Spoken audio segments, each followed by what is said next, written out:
어제 라이브에서 남중국해에 대해서 말씀을 많이 드렸었는데 남중국해 그 문제 때문에 베트남하고 중국이 사이가 좋지 않아요. 그런 이유. 네, 그런 것도 있고요. 고립이 될 가능성이 높아요. 고립된다. 네.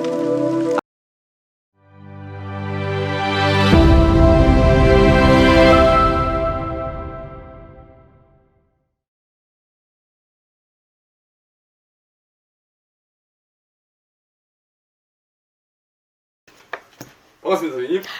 안녕하십니까, 만산입니다. 또 계속해서 촬영을 하고 있습니다. 네. 사실 시간 확인 한번 하고 또 들어갈게요. 아이고 참. 여기 무편집으로 또 편집점 잡는다고 뭐라 하시는 분들이 있어서 네. 편집으로 가겠습니다.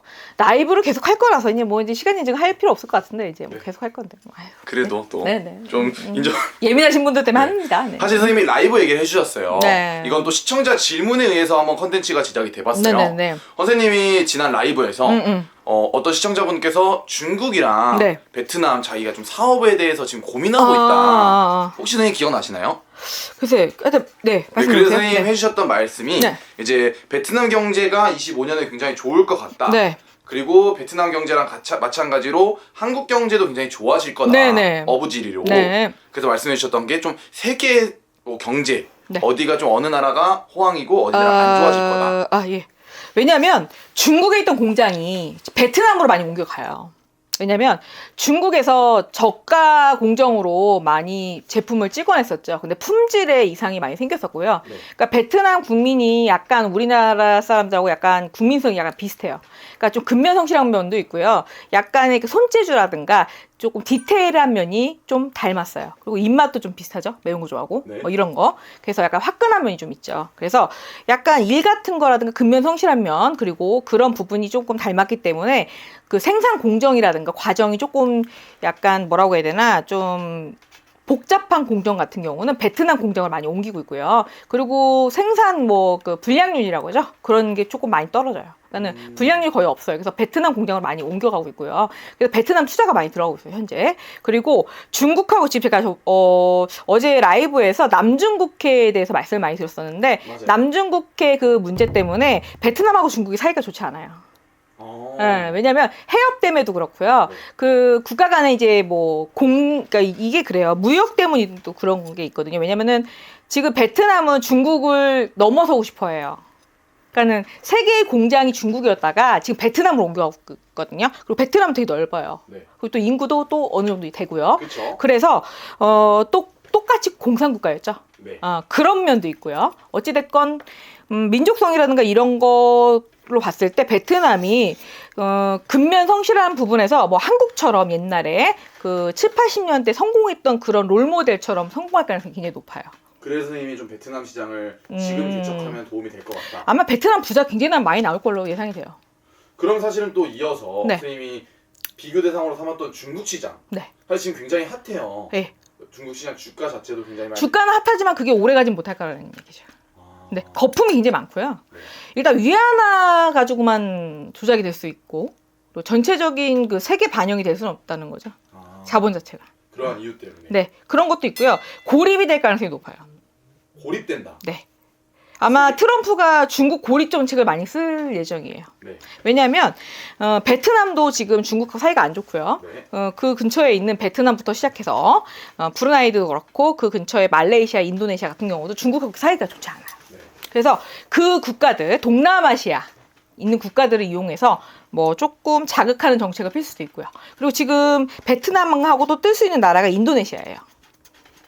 인도네시아, 말레이시아 이 부분이 굉장히 많이 뜰 거예요. 경제적으로 굉장히 발전할 지금 국가 중에 하나예요. 사실 눈치 있으신 분들은 조금 채셨을 것 같은 게 네. 베트남하고 또 굉장히 유사하고 인구도 많은 게 사실 인도거든요. 네, 인도네시아. 인도네시아. 인도 같은 경우는요, 국민성, 그러니까 이거는 청결 문제나 약간의 그 게으름 부분이에요. 그러니까는 게으름이나 이런 거를 극복할 수 있는 나라가 베트남하고 인도네시아하고 말레이시아예요. 그러니까 기후가 너무 덥지 않으면서, 그러니까 베트남이 덥긴 한데요, 기후 조건이 식량이라든가 이런 부분이 굉장히 충족이 되어 있거든요. 인도보다. 네. 그래서 그런 부분이 충족되면서 국민성이 굉장히 착해요. 그러니까 종교 부분이라든가 약간 지역적 영향인 것 같은데요. 국민성이 좀 착한 편에 속해요. 인도는 조금 그런 게 있잖아요. 약간 집단주의도 강하고요. 그 카스트 제도 때문에 그렇죠. 조금 계급제가 심한 나라지만 베트남하고 인도네시아하고 말레이시아는 그래도 국민성이 조금 순한 편에 속하거든요. 그래서 만약에 해외에서 만약에 글로벌 기업이 진출했을 때 데미지라든가 리스크가 크지 않아요.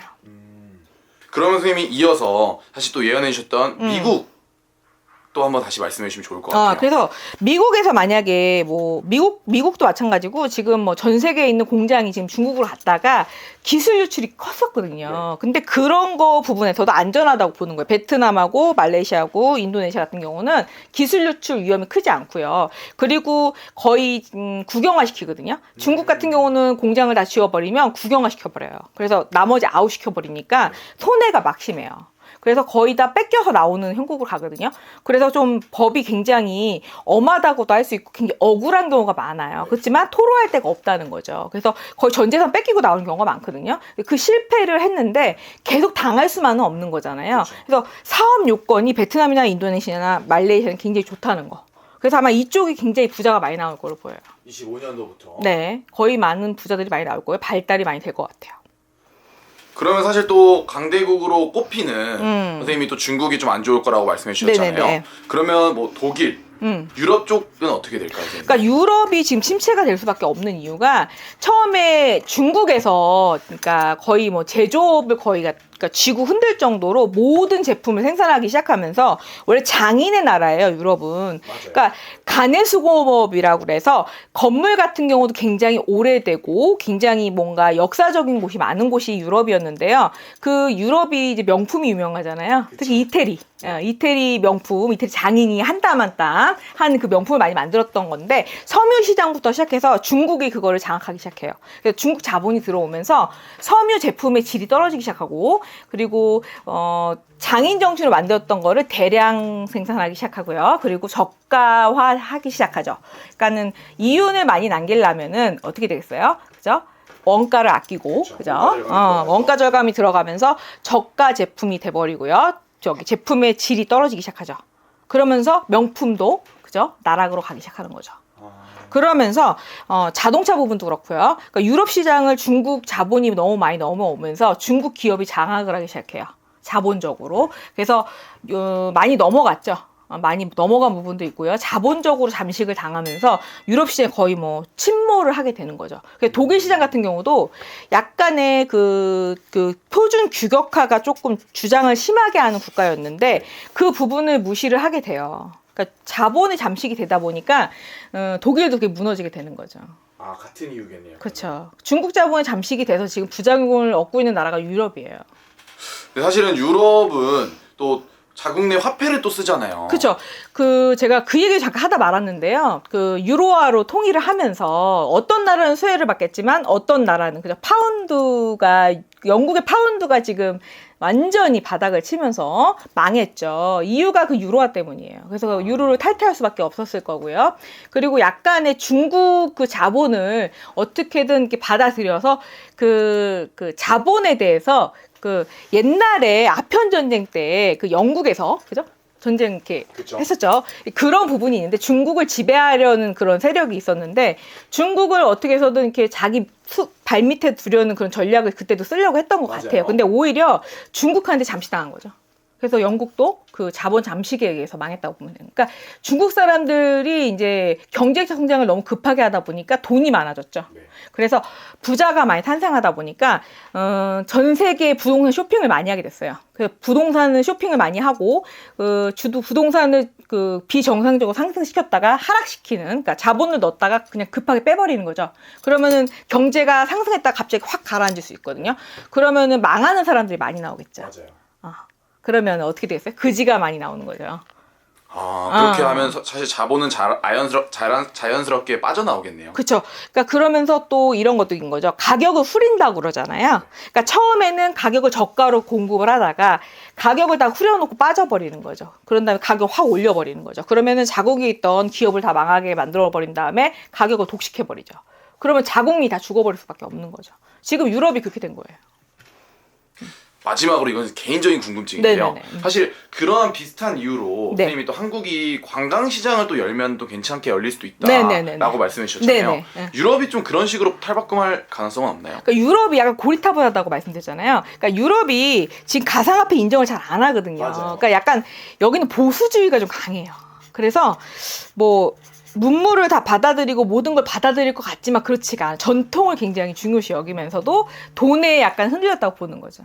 왜냐하면 물가가 너무 비싸니까요. 좋습니다. 사실 선생님이 좀 비트코인하고 그리고 화폐에 대해서 좀 세계적으로 투자할 만한 가치가 있는 나라에 대해서 네네네. 말씀해 주셨고 네.